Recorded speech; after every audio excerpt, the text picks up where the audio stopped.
dari kelas BKI 5B dengan NIM 2301030031 dari program studi bimbingan konseling Islam Fakultas Usuluddin Adab dan Dakwah Universitas Islam Negeri Palopo.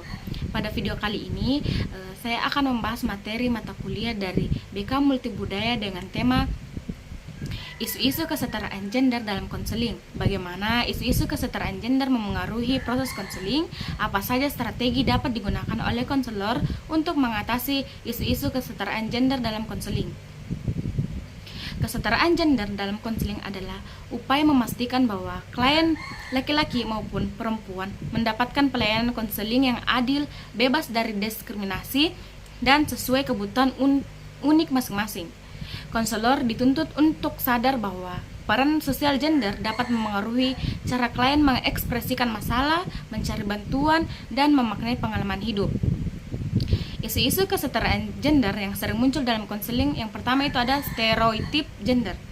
Klien sering membawa nilai-nilai budaya seperti laki-laki tidak boleh menangis dan perempuan harus patuh dan tidak boleh membantah. Stereotip ini dapat menghambat keterbukaan klien atau memengaruhi penilaian konselor bila tidak disadari. Yang kedua, peran tradisional gender. Beberapa klien merasa tertekan oleh tuntutan peran tradisional seperti perempuan harus berperan sebagai pengasuh utama dan laki-laki harus menjadi pencari nafkah utama. Tekanan peran ini dapat menyebabkan stres, kecemasan, atau konflik keluarga. Yang ketiga itu minimnya kesadaran gender pada konselor. Konselor kadang tidak sadar membawa bias gender pribadi, seperti lebih mempercayai cerita klien laki-laki daripada perempuan. Dan yang kedua, menganggap perilaku tertentu wajar hanya karena budaya yang patriarkis. Bias ini bisa memengaruhi intervensi. Dan yang terakhir, akses yang tidak setara.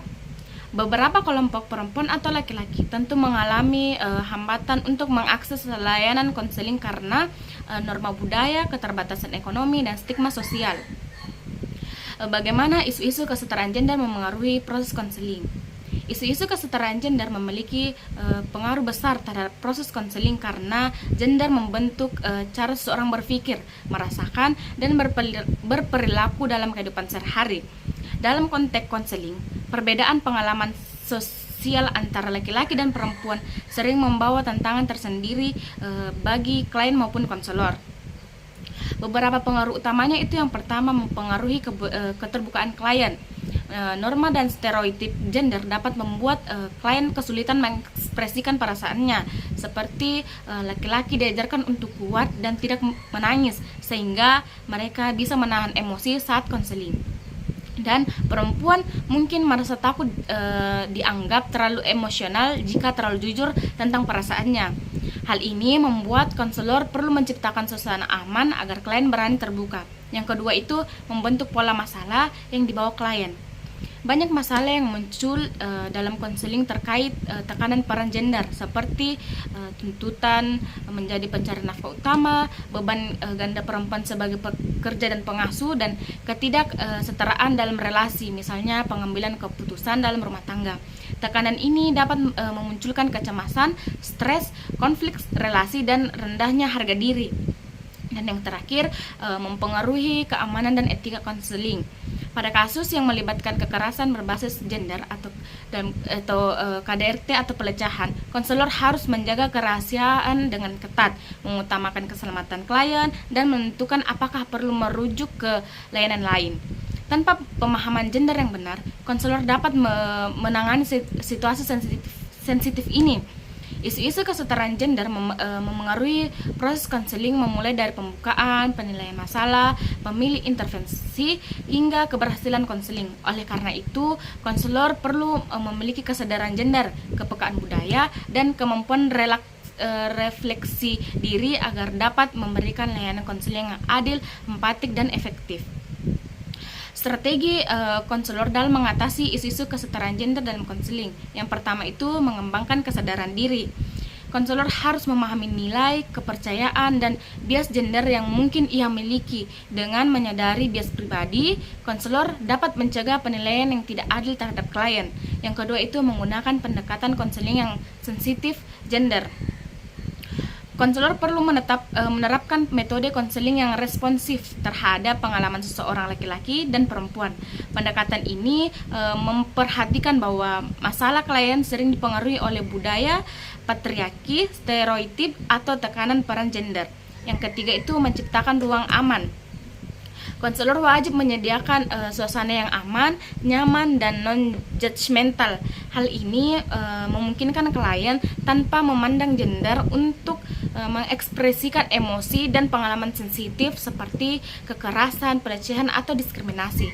Dan yang keempat itu menggunakan bahasa yang netral gender. Bahasa yang tidak diskriminatif atau stereotip membantu klien merasa dihargai. Konselor perlu menghindari pernyataan yang memperkuat peran gender tradisional atau menimbulkan tekanan emosional. Dan terakhir, menjaga etika dan kerahasiaan. Konselor wajib memegang teguh kode etik, terutama dalam menangani kasus sensitif seperti kekerasan berbasis gender, sehingga proses konseling tetap aman dan profesional. Nah, kesimpulannya, isu-isu kesetaraan gender ini memiliki peran penting dalam proses konseling karena pengalaman, tekanan sosial, dan konstruksi budaya terkait gender sangat memengaruhi cara klien memahami, merasakan, serta merespon permasalahannya. Oleh karena itu, konselor membutuhkan kesadaran gender, sikap relatif, serta kemampuan untuk menciptakan ruang aman yang bebas dari diskriminasi. Dengan menggunakan pendekatan konseling yang sensitif gender, menjaga etika dan kerahasiaan, serta menghindari bahasa yang bias, konselor dapat memberikan layanan yang lebih adil, empatik, dan sesuai kebutuhan unik setiap klien. Pada akhirnya, pemahaman yang tepat tentang kesetaraan gender ini tidak hanya meningkatkan kualitas hubungan konseling, tetapi juga membantu klien memperoleh solusi yang lebih relevan, meningkatkan kesejahteraan, serta membangun relasi yang lebih sehat dalam kehidupannya.